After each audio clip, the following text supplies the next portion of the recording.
Buenas noches, gracias por acompañarnos en esta charla de Crear con Salud Facebook Live. Aquí tengo a la doctora Aurines Torres Sánchez. Aurines, gracias por participar en esta conversatoria. Y pues primero quería introducir a Aurines. Ella y yo nos conocimos cuando yo era estudiante de medicina en Puerto Rico, en el grupo Recinto para la Calle. Sí. Y también en la clase de salud pública. Y Aurines, pues, es una salubrista y es bien envuelta en varios proyectos. Y ella es una doctora en educación y educadora en salud pública.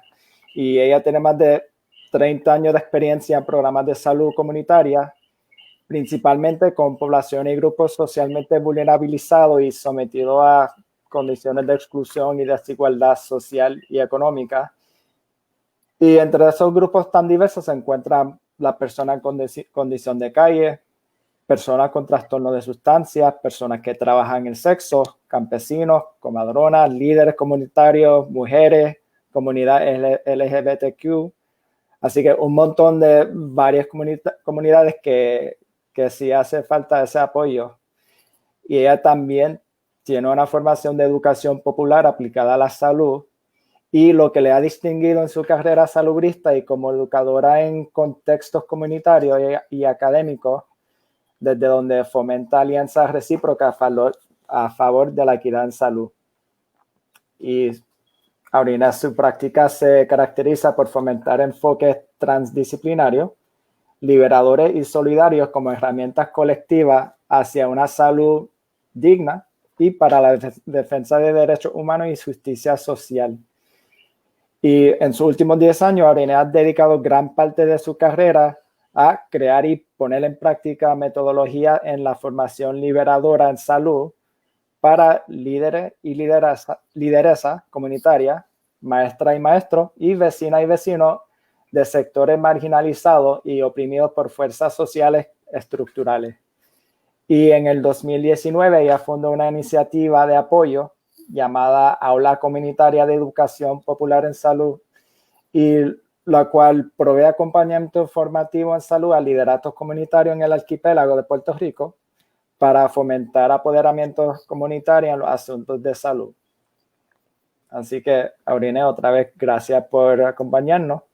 Y bueno, Empezamos.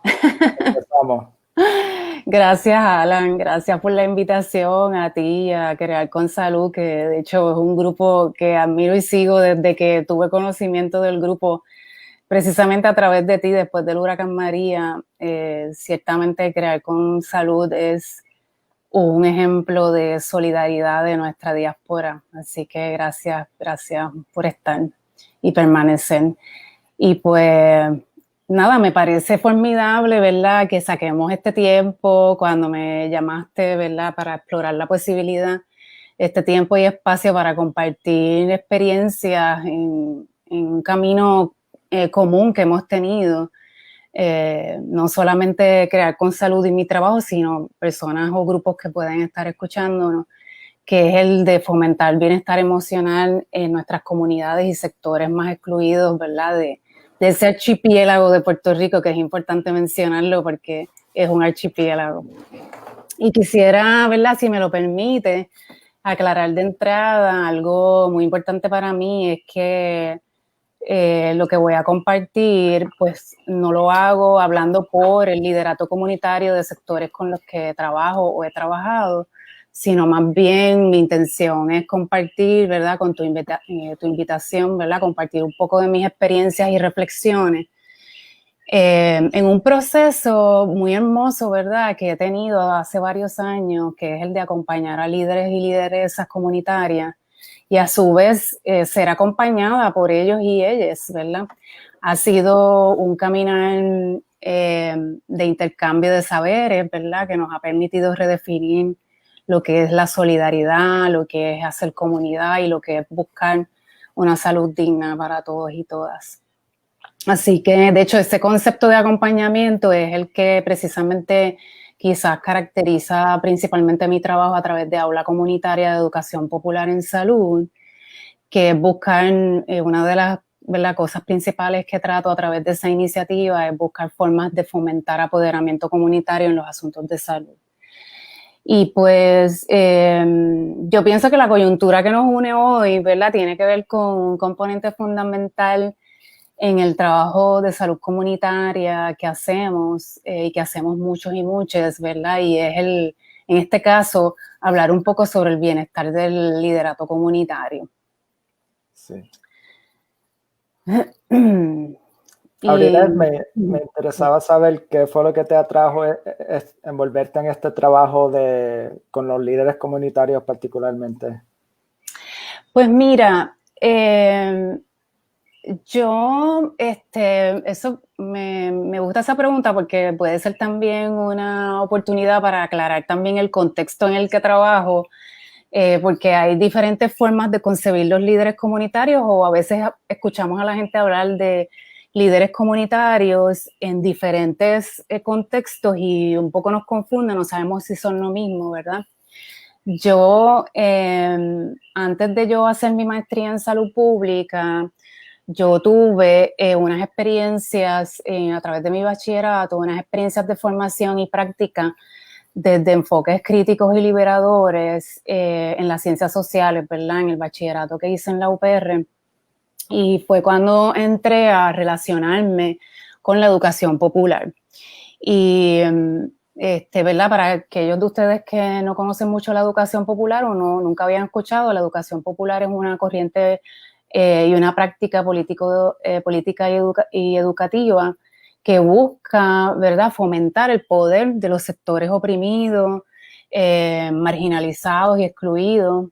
Es una práctica que se generó y todavía vive en Latinoamérica y el Caribe, y parte pues de una realidad muy cruda que nos ha perseguido en nuestro caso por más de 500 años, y me refiero a la narrativa y la práctica colonial, ¿verdad?, que se ha caracterizado por la opresión de ciertos sectores que son definidos como lo contrario a la norma o a la normalidad, como pueden ser los grupos indígenas, originarios, sectores de pobreza económica, clase trabajadora, mujeres. En nuestro contexto inclusive podemos hablar de las personas en condición de calle, problemas de sustancias, personas en las cárceles. Todos estos grupos que son definidos como que están fuera de la norma, ¿verdad? Y esta práctica y pensamiento colonial precisamente busca mantener marginados estos grupos, ¿verdad?, de sus tierras, de sus herencias, de su idioma, de su cultura, de sus derechos, ¿verdad? Y ha sido una de las formas más contundentes de unos grupos mantener el poder político y económico sobre otros. Y sin entrar, ¿verdad?, o desviar la atención hacia lo que es el colonialismo en Latinoamérica y el Caribe, porque no es el punto de nuestra conversación hoy, pero sin duda, ¿verdad?, reconociendo que Puerto Rico todavía claramente seguimos en un estado colonial, ¿verdad?, y que esa condición es una de las fuerzas mayores que ha generado nuestra condición de desigualdad.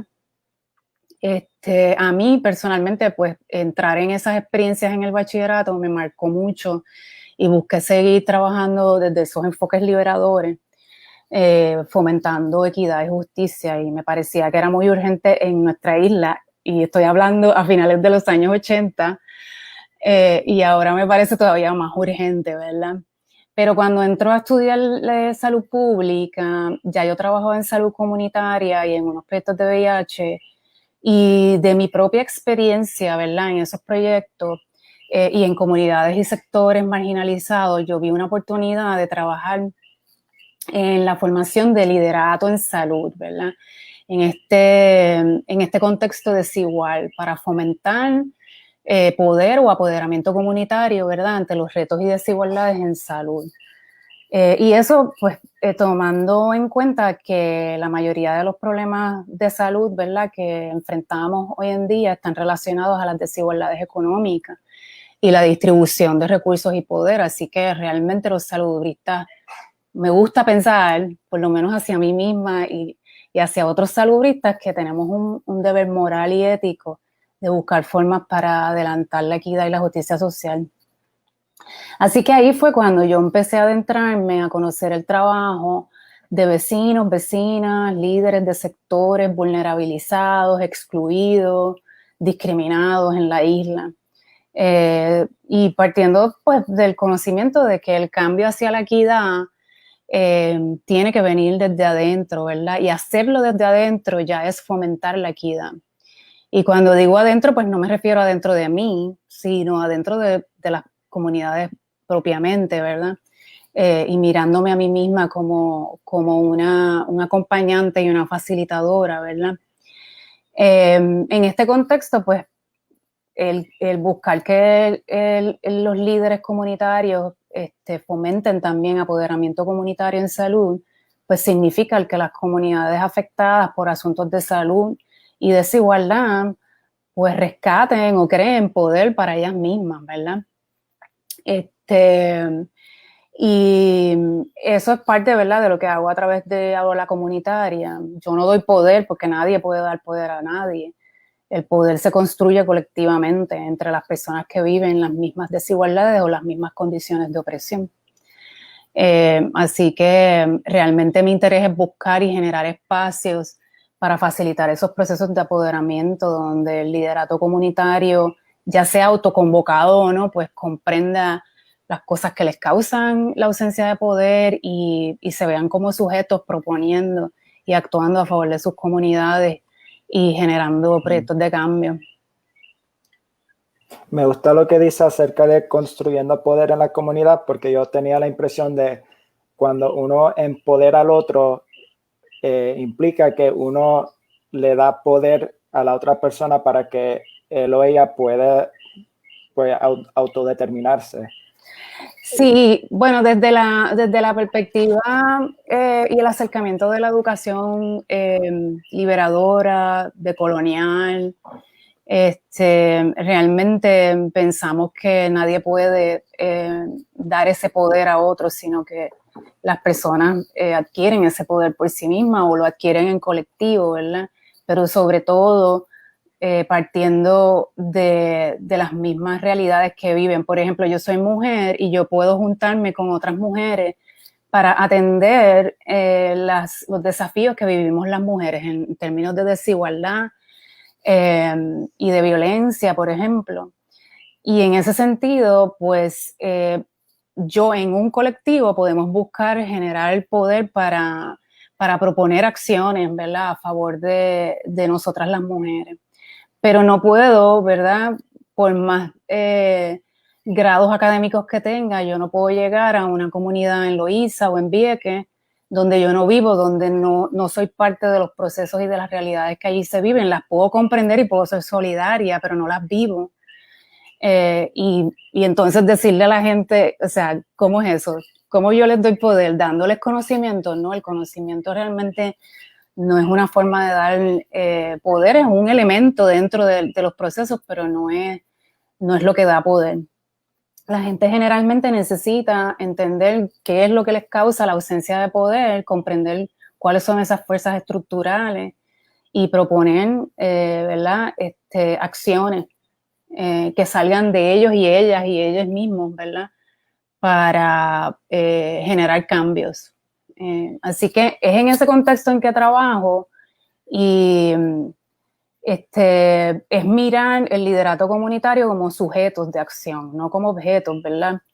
Así que cuando hablo de bienestar emocional en el liderato comunitario, pues me refiero a los líderes, ¿verdad?, en las bases comunitarias que viven bajo esas condiciones opresoras, de desigualdad económica, de discrimen, y ahí pueden incluirse muchos en muchas comunidades.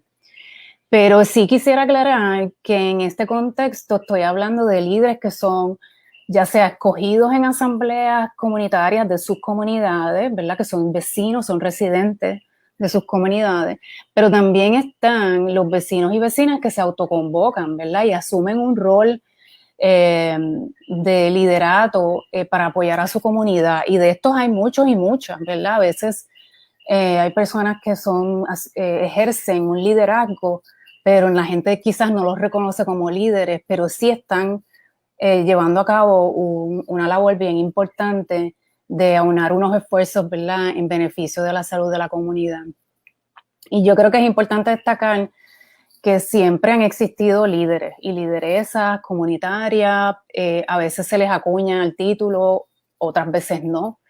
Siempre han existido vecinos y vecinas que se les escoge como líderes, pero también están, como dije, los que se autoconvocan. Y esas diferentes formas de ejercer el liderazgo en las comunidades siempre van a existir.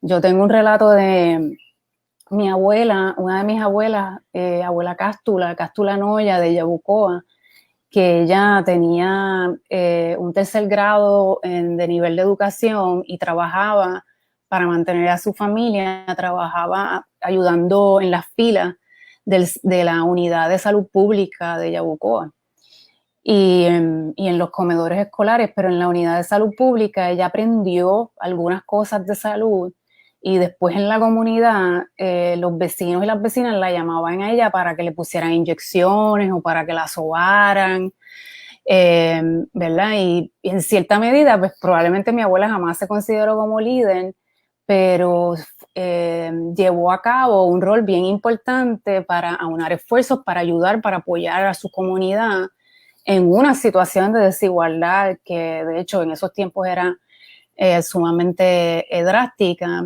y rampante, así que estoy segura que todos y todas o mucha gente va a tener historias bien similares de gente en su familia que se autoconvocó para ayudar a la gente y quizás nunca fueron llamados líderes, pero esa gente es fundamental. Estamos hablando de gente que yo recuerdo haber conocido, por ejemplo, en la zona del Caño Martín Peña, una señora que se encargaba de recoger las recetas de las vecinas y entonces ella se las llevaba a la farmacia, ¿verdad? Porque eran personas que no podían guiar y recoger sus medicamentos, así que ella le hacía el favor. O sea, estamos hablando de ese tipo de liderazgo, ¿verdad? Que se ejerce desde una forma bien natural. Hay otros tipos de líderes, ¿verdad? Y es importante también hacer esa salvedad porque pasa que yo quería aclarar en qué contexto, ¿verdad? El tipo de liderato comunitario con el que yo he tenido la oportunidad de trabajar, pero reconozco que hay otros tipos de líderes comunitarios, como por ejemplo las personas que llevan muchos años acompañando a diferentes grupos o comunidades de una forma sostenible y a veces inclusive hasta representan o hablan por esas comunidades, pero no viven en ese sector, no viven allí, así que no necesariamente viven esas desigualdades de la misma forma, pero el interés mío siempre fue trabajar con estos grupos, ¿verdad? Porque me parece que es desde aquí, desde estas coyunturas internas en las colectividades, de donde se dan estas opresiones que la gente puede, ¿verdad?, generar y producir, crear propuestas de cambio.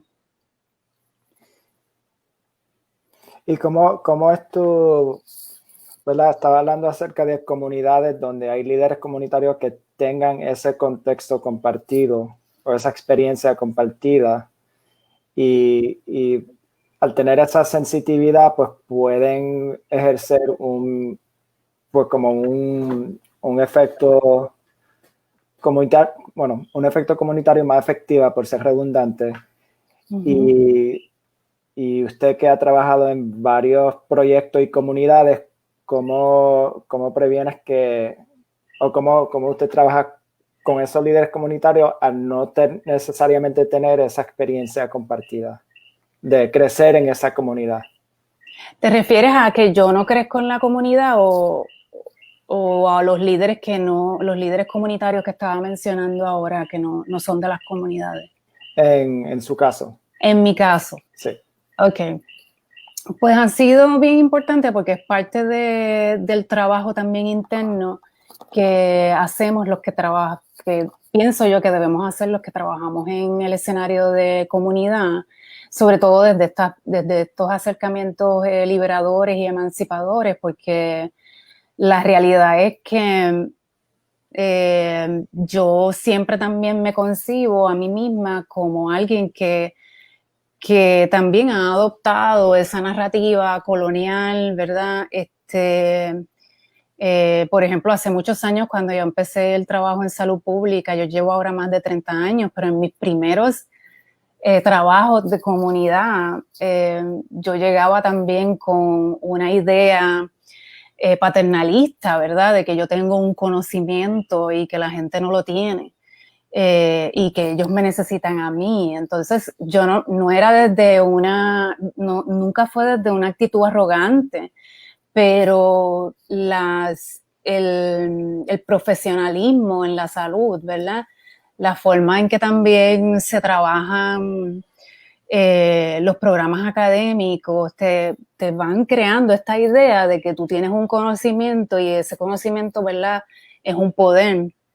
Así que a mí quienes me enseñaron realmente las primeras lecciones de participación, de liberación y ¿verdad? De esa apertura crítica, me las enseñaron unos campesinos maya quechí, porque trabajé varios años en un proyecto de salud pública que creo que tú llegaste a visitar, pero no estoy segura, pero... Sí. Esos fueron mis maestros y mis maestras que me enseñaban realmente lo que es el trabajo participativo. Pero es un trabajo que es el proceso de caminar y acompañar, por eso, ¿verdad? Vuelvo otra vez al concepto de acompañar. Es un concepto que yo adopté precisamente en ese crecimiento mío profesional y personal, sobre todo personal, de reconocer que mi trabajo es más un acompañamiento, en donde hay unos intercambios de saberes, en donde hay un reconocimiento de la sabiduría y el conocimiento de la comunidad, y que el hecho de yo tener una información de salud, yo también tenía que reconocer que la información de salud especializada que yo tenía partía también de un sistema desigual, ¿verdad? De por qué es que esta gente no tiene información de salud y yo la tengo, ¿verdad? Así que esta idea también de democratizar el conocimiento es sumamente importante en este trabajo, sobre todo en el trabajo con el liderato comunitario.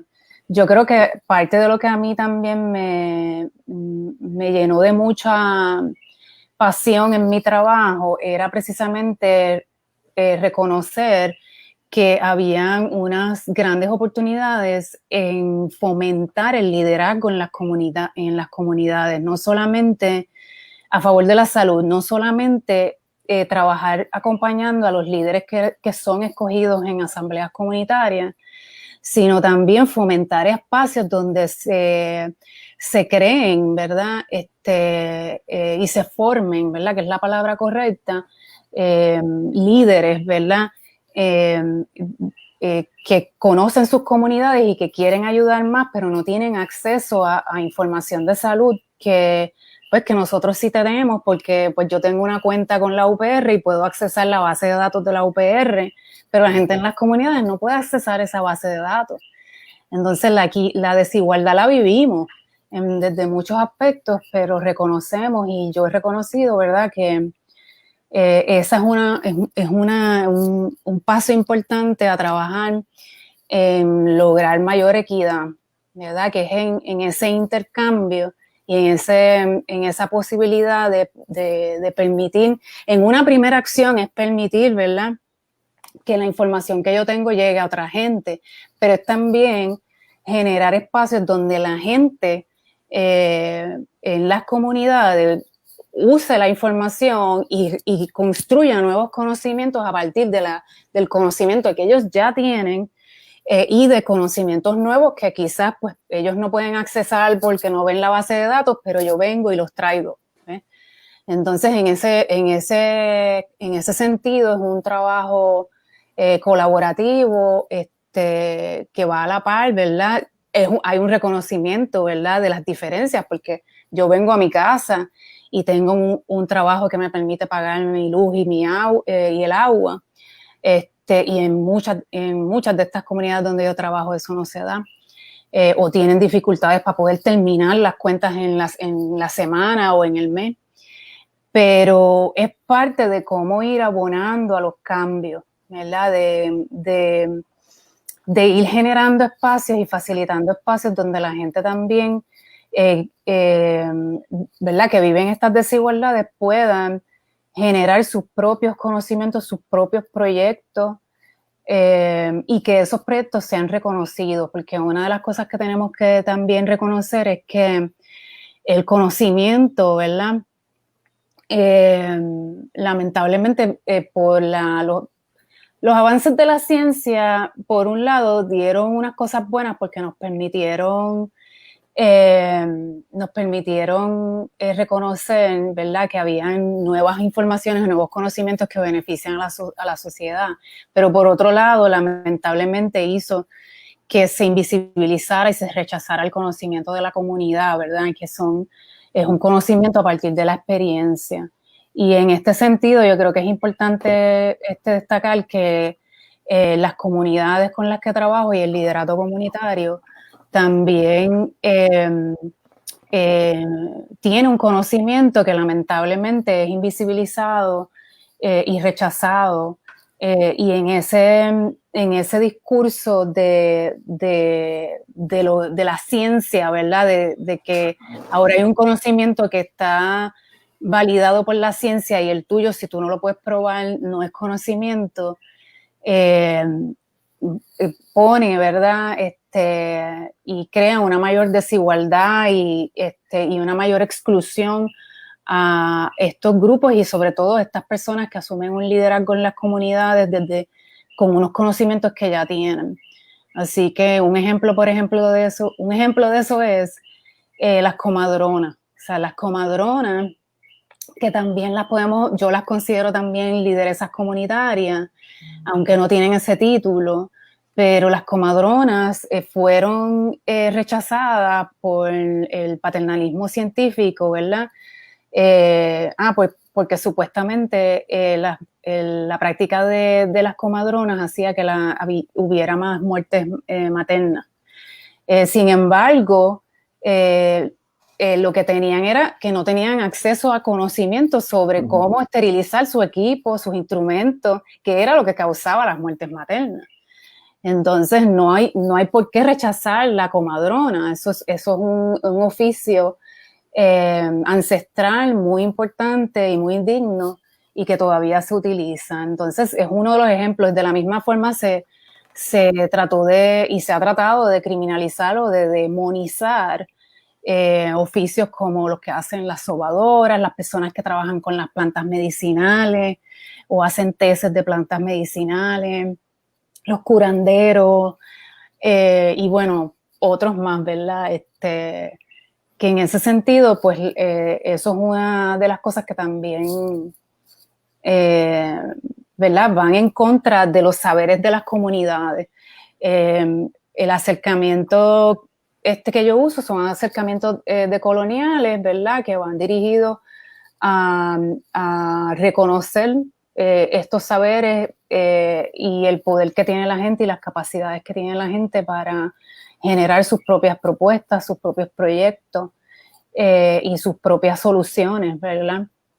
Claro, no por sí solas, pero también buscando que el sistema establecido, ¿verdad?, el Estado, reconozca también ese valor. Y pienso que los líderes comunitarios han tenido también frente al Estado, han tenido también otros, ¿verdad?, en mi experiencia, han tenido también otros desafíos que tienen que ver con cómo a veces el Estado, bueno, ahora por ejemplo no hemos acabado, parece, lo de las elecciones, pero las elecciones ya pasaron, ¿verdad? Sí. Pero una de las cosas, por ejemplo, que es una tradición o era un uso y costumbre, era que los políticos venían cada 4 años o vienen cada 4 años a las comunidades a buscar votos y entonces a veces pues la relación de poder entre los políticos y líderes comunitarios es una compleja y pues a veces sirven para buscar votos y para sacarse fotos, ¿verdad? y para otros favores, pero no necesariamente eso se traduce en que están participando en la discusión de los asuntos, en la toma de decisiones, en el desarrollo de propuestas que impactan sus comunidades.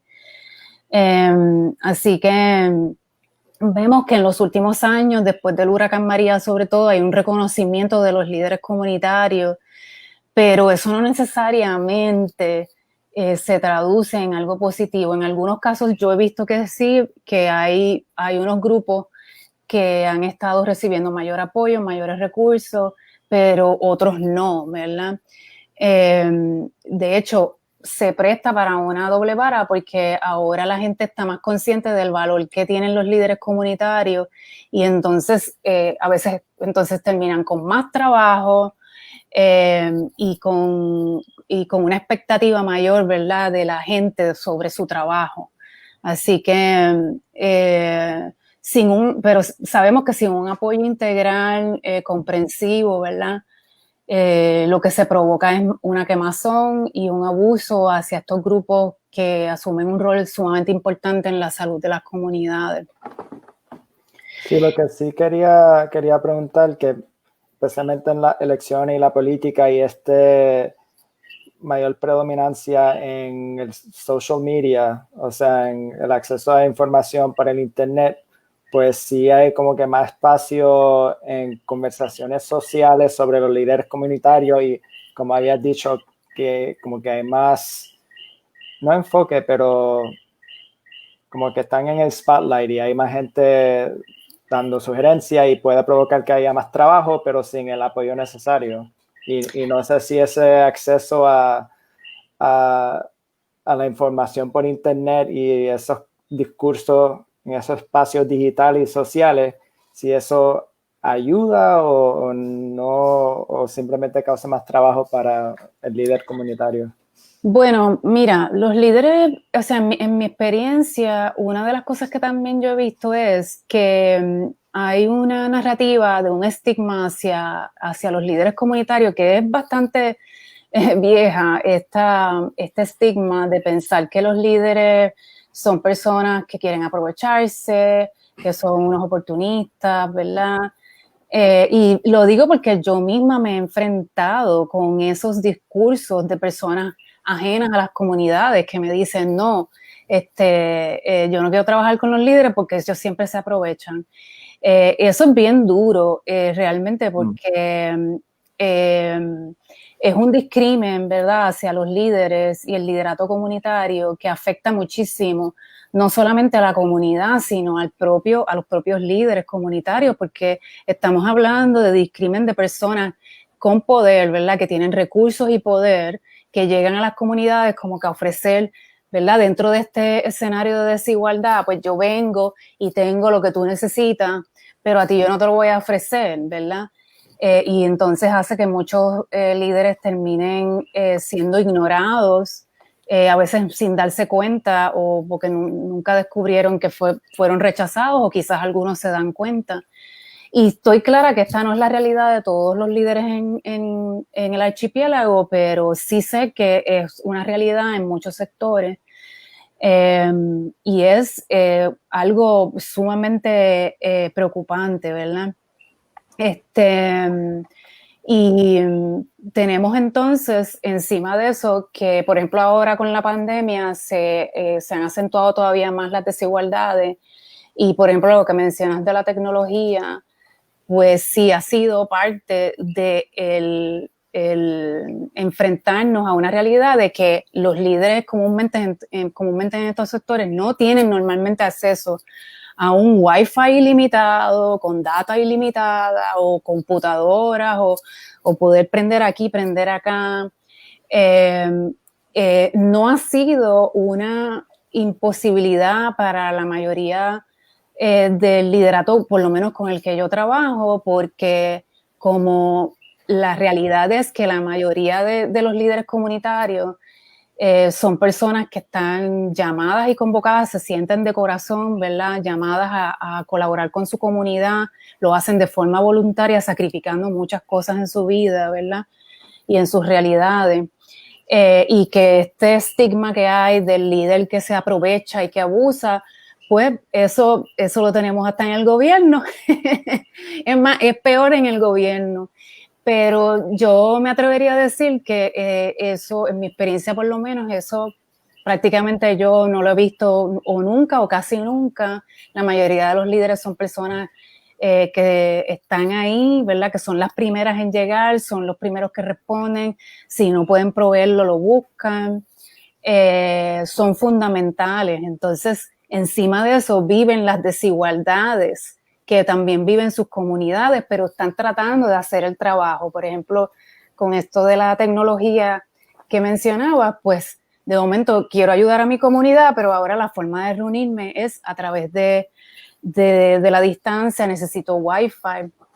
Así que los grupos, por ejemplo, con los que yo he estado trabajando, una de las cosas que hemos hecho es buscar las alternativas, buscar los medios, enseñar, y lo he visto en otros grupos, como tú dices, en las redes sociales, que están buscando hacer hasta un curso súper básico de cómo entrar aquí, cómo entrar allá, qué hacer cuando tú no tienes una data. Y yo he tenido reuniones, por ejemplo, por Zoom con líderes comunitarias donde entran por teléfono. Entonces tenemos que utilizar fotografías y se las mandamos por texto. O sea, hay una reinvención, ¿verdad?, de la solidaridad. Es lo que se ha visto y lo que seguimos viendo, es una reinvención de la solidaridad. Pero la preocupación sigue siendo, ¿verdad?, ¿quiénes cuidan del liderato comunitario, verdad? Porque sí, parte de lo que ya yo he visto desde hace tiempo, pero ahora más fuerte, son liderato quemado, exhausto, con problemas de ansiedad, no es para menos, con poco o ningún acceso a los servicios. Y es una pregunta importante porque ¿quién cuida el liderato comunitario? No es una respuesta que debe contestarse a nivel individual. Cada uno de nosotros tiene que cuidarse a sí mismo, pero estamos hablando y convocando y provocando una reflexión en torno a la solidaridad que tiene que ver también hacia el liderato comunitario. ¿Cómo podemos ayudar al liderato comunitario a mantener su trabajo, a crear redes de apoyo, a crear recursos que le beneficien también, porque son líderes que también están afectados por los mismos problemas que su comunidad? ¿Y qué podemos hacer, o sea, este grupo que están escuchando esta charla, qué podemos hacer como grupo para cuidar o apoyar a los líderes comunitarios? Pues mira, es una importante pregunta y no tiene una sola respuesta, y yo honestamente y con mucha humildad pues digo que lo que puedo compartir es lo que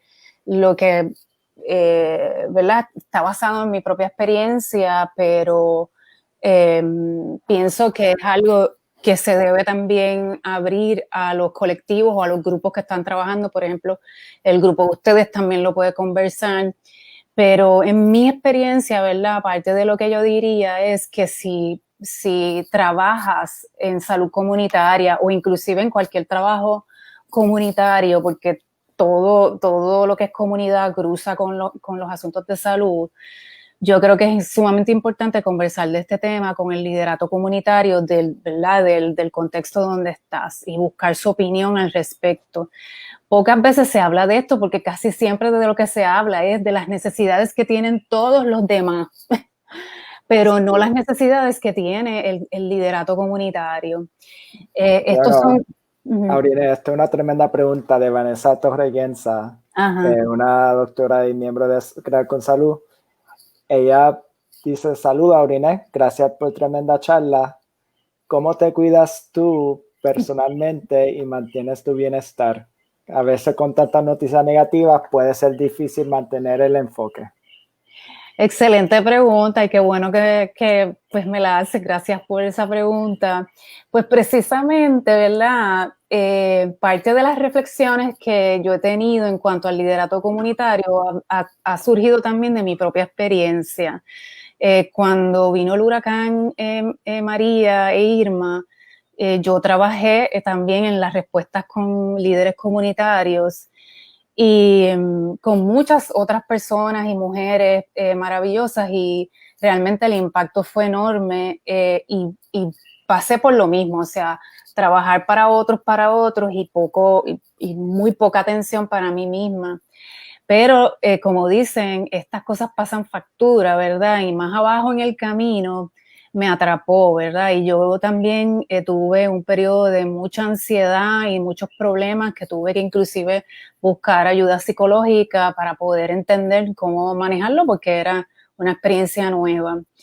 Y precisamente a raíz de esa experiencia personal, y también después cuando empezó el problema del COVID, con las promotoras de salud de Taller Salud, tuvimos unas conversaciones muy hermosas, tratando de entender cómo esto también nos llamaba a introducir y hacer un trabajo fuerte en lo que es el autocuidado y sobre todo el cuidado colectivo, porque el autocuidado es el cuidado, ¿verdad?, personal que tú te das a ti, y ese es sumamente importante y generalmente está también bien abandonado.